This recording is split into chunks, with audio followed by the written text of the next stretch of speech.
সাবেক সংসদীয় নেত্রী, বিএনপির চেয়ারপারসন, এই তিনবারের সাবেক প্রধানমন্ত্রী আবু হোসেন দেশনেত্রী বেগম খালেদা জিয়া, আমাদের প্রিয় সহকর্মী ঢাকা সিটি কর্পোরেশনের জনতার মেয়র, আমাদের অত্যন্ত প্রিয় সহকর্মী,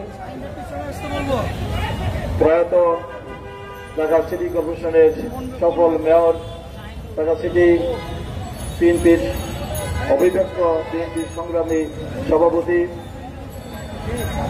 বীর মুক্তিযোদ্ধা সাদেক হোসেন খোকার যোগ্য উত্তরসূরি, ইঞ্জিনিয়ার ইশাক হোসেন সহ সকল রাজনীতিবিদদের মুক্তির দাবিতে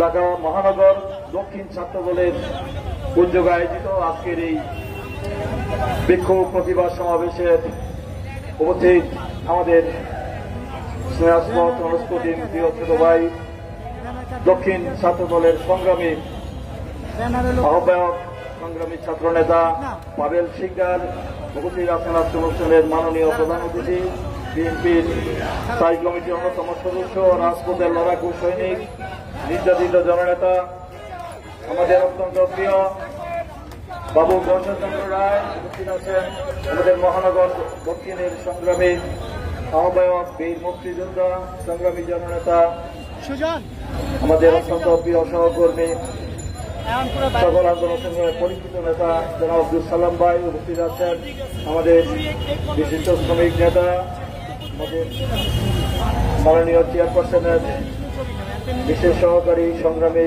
জননেতা জনাব অ্যাডভোকেট শামসুর রহমান শিবুল বিশ্বাস, উপস্থিত আছেন মহানগর বিএনপির সংগ্রামী দক্ষিণের সংগ্রামী সদস্য সরকার ছাত্র নেতা রফিকুল আলম মজনু সহ আমার প্রিয় আমাদের মহানগর দক্ষিণের সংগ্রামী সদ্য কারামুক্ত জননেতা, আমাদের অত্যন্ত প্রিয় নজরুল্লাহ নবী ভাই সহ আমন্ত্রিত অতিথিবৃন্দ, সম্মানিত নেতৃবৃন্দ, উপস্থিত সংগ্রামী প্রিয় ভাই বোনেরা, আসসালামু আলাইকুম।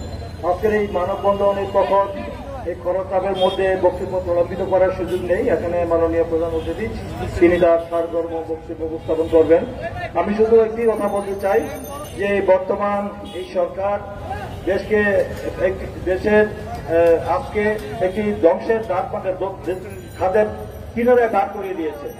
এই সরকার আজকে দেশে আছে গণতন্ত্র নাই, আইনের শাসন নাই, বিচার স্বাধীনতা নাই, মানবাধিকার নাই, দেশে গণতান্ত্রিক লেবাস একটি ভয়ঙ্কর ভয়াবহ শাসন চলছে এবং বিরোধীদের উপর অন্যায়, অত্যাচার, নিপীড়ন, নির্যাতন, মামলা হামলা, গুম প্রতিনিয়ত চলছে এবং বিরোধী দলকে নিশ্চিহ্ন করার জন্য আপনারা দেখেছেন এখনো পর্যন্ত 50 লক্ষাধিকের বেশি মামলা, লক্ষ লক্ষ আসামি এবং গুম প্রতিনিয়ত হচ্ছে।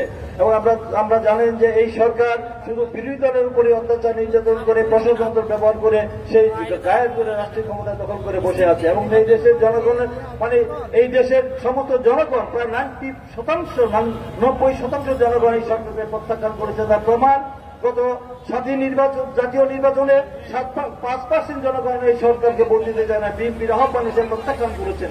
এবারে দেখেছেন উপজেলা নির্বাচনে 2% জনগণ এই সরকারকে ভোট দিতে চায় নাই। আমাদের প্রিয় নেতা, আমাদের আগামী দিনের রাষ্ট্রনায়ক, বিএনপির একটি চেয়ারম্যান তারেক রহমানের নির্দেশে এই দেশের জনগণ এই প্রহসনা নির্বাচনকে, দামি নির্বাচনকে প্রত্যাখ্যান করেছে। তার থেকেই প্রমাণ হয় বাংলাদেশের জনগণ আমাদের সাথে রয়েছে। তাই এই সরকার বিচার হয়ে পড়েছে, রাজনৈতিকভাবে মোকাবেলা করতে ব্যর্থ হয়ে তিনি অত্যাচার, নিপীড়ন, নির্যাতন, মামলা হামলা করছে। তারই অংশ হিসাবে দেখেছেন যে আমরা দেখলাম অতি সম্প্রতি যে ঘটনা, যে টক অব দ্য কান্ট্রি না, টক অব দ্য ওয়ার্ল্ড, আমরা দেখেছেন যে আনারের যে ঘটনা, ভারতের মাটিতে একজন কিভাবে নৃশংসভাবে খুন হয়, তার লাশ বটি করে সেই কমোডে ফাঁস করে দেওয়া হয়েছে, তার লাশের টুকরো খুঁজে আজকে পাওয়া যাচ্ছে না। সে অবৈধ কর্মকাণ্ডের কারণে বিদেশে গিয়ে তিনি খুন হয়েছেন। সেই ঘটনা আমরা আরেকজন দেখি 4 বছর যেমন বিদেশে কুয়েতের কারাগারে আরেকজন এমপি দেখি সে রয়েছে। এই হল জাতীয় সংসদের এমপিদের অবস্থা। শুধু তাই নয়, দেশের যে সেনা প্রধান, সাবেক সেনা প্রধান এবং সাময়িক পুলিশ প্রধানের বিরুদ্ধে যে অভিযোগ উত্থাপন হয়েছে এতদিন পরে কেন, সেটা জনগণ জানতে চায়। তারা যখন ক্ষমতায় ছিলেন যে অপকর্মগুলি করেছেন সেই অপকর্মের পরিপ্রেক্ষিতে গোয়েন্দা সংস্থার এই সরকার তাদেরকে সুযোগ করে দিয়েছে। আজকে সুমাইদুল কাদের বলছেন যে তাদেরকে বিদেশ থেকে বাংলাদেশে এনে তাকে শাস্তি দেওয়ার ব্যবস্থা করা হবে, তাকে নিরাপদ এক্সিট ব্যবস্থা করে দেওয়া হয়েছে সরকারের পক্ষ থেকে, গোয়েন্দা সংস্থার মাধ্যমে তাকে বাইরে পাঠিয়ে দেওয়া হয়েছে। আর আজকে তাকে বলেন যে বাংলাদেশে তার বিচার করা হবে। এই কি বাংলাদেশের মানুষ বিশ্বাস করবে?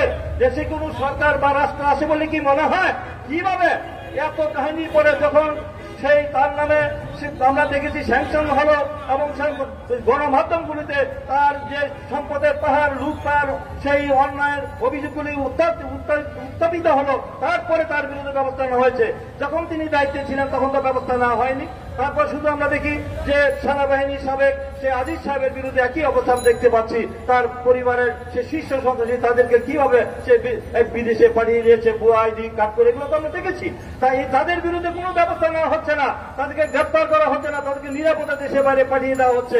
আর আমাদের নেতাদেরকে সেই ইঞ্জিনিয়ার ইশাককে সহ আমাদের সুলতান সালাউদ্দিন টুকু, আমাদের সাইফুল আলম নীরব সহ আমাদের অনেক নেতা কর্মী, জহিরুদ্দিন, আমাদের যে তুহিন সহ আমাদের অনেক নেতা কর্মী, আমাদের হাজার হাজার নেতা কর্মী এখনো বিনা কারণে বিনা অপরাধে তারা কারাগারে রয়েছে। তাদেরকে নির্যাতন করা হচ্ছে, তাদেরকে সাজা দেওয়া হচ্ছে এবং আমাদের নেতৃবৃন্দের বিরুদ্ধে আমাদেরকে কিছুদিন পর গ্রেপ্তারি পরোয়ানা জারি করা হচ্ছে। এই যে অবস্থা, এই অবস্থা চলতে পারে না। এই দেশের মানুষ আমরা মনে করি যে কাদার মতো নরম, আবার পাথরের মতো শক্ত। তাই আসুন আমরা আমাদের আগামী দিনে অধিকার আদায় করার জন্য, গণতন্ত্র পুনরুদ্ধার করার জন্য, মানুষের বাক ব্যক্তির স্বাধীনতার জন্য আবার আরেকটি যুদ্ধ করার দরকার রয়েছে। আসুন আরেকটি যুদ্ধ লড়াই করে এই অবৈধ অসাংবাদিক অবমাননী সরকার, এই বিনা ভোটের সরকার, এই নিশিরাতের সরকার, এই জামির সরকারকে, এই অবৈধ সরকারকে, এই ফেসিস সরকারকে, মাফিয়া সরকারকে আমরা উৎখাত করি। বাংলাদেশের আজকে অর্থনৈতিক অবস্থা থেকে শুরু করে সামগ্রিক যে অবস্থা, সেই অবস্থা বলতে গেলে এখন দুপুরও পেরিয়ে যাবে, বিকেলে শেষ হবে, রাত্রে শেষ হয়ে যাবে, তারপরও তাদের অবৈধ কর্মকাণ্ডের কথা শেষ হবে না। তাই আগামী দিনে এই সরকারের বিরুদ্ধে আসুন আমরা ঐক্যবদ্ধ আন্দোলন করে এই সরকারের পতন করি, আমরা বাংলাদেশি গণতান্ত্রিক সরকার প্রতিষ্ঠা করি এবং এই সরকারের কাছে আমাদের ইঞ্জিনিয়ার ইশাক হোসেন সহ সকল নেতৃবৃন্দের মুক্তি দাবি করে কোনো লাভ নাই। আমরা রাজপথে আন্দোলন করে আমরা দেশকে অচল করে দিয়ে সরকারকে আমরা বাধ্য করবো আমাদের নেতাকে কারাগার থেকে মুক্ত করতে। সেই আন্দোলনে আমরা শরীক হওয়ার আহ্বান জানিয়ে সকলকে ধন্যবাদ দিয়ে আমার বক্তব্য শেষ করছি। খোদা হাফেজ। বাংলাদেশ জিন্দাবাদ, বাংলাদেশ জাতীয়তাবাদী ছাত্রদল জিন্দাবাদ, মহান স্বাধীনতার ঘোষক শহীদ রাষ্ট্রপতি জিয়া রহমান, বীর উত্তম অমর হোক, দেশনেত্রী বেগম খালেদা জিয়া জিন্দাবাদ, আমাদের আগামী দিনের রাষ্ট্রনায়ক, আমাদের প্রেরণার উৎস তারেক রহমান জিন্দাবাদ। সকলকে ধন্যবাদ। আসসালামু আলাইকুম।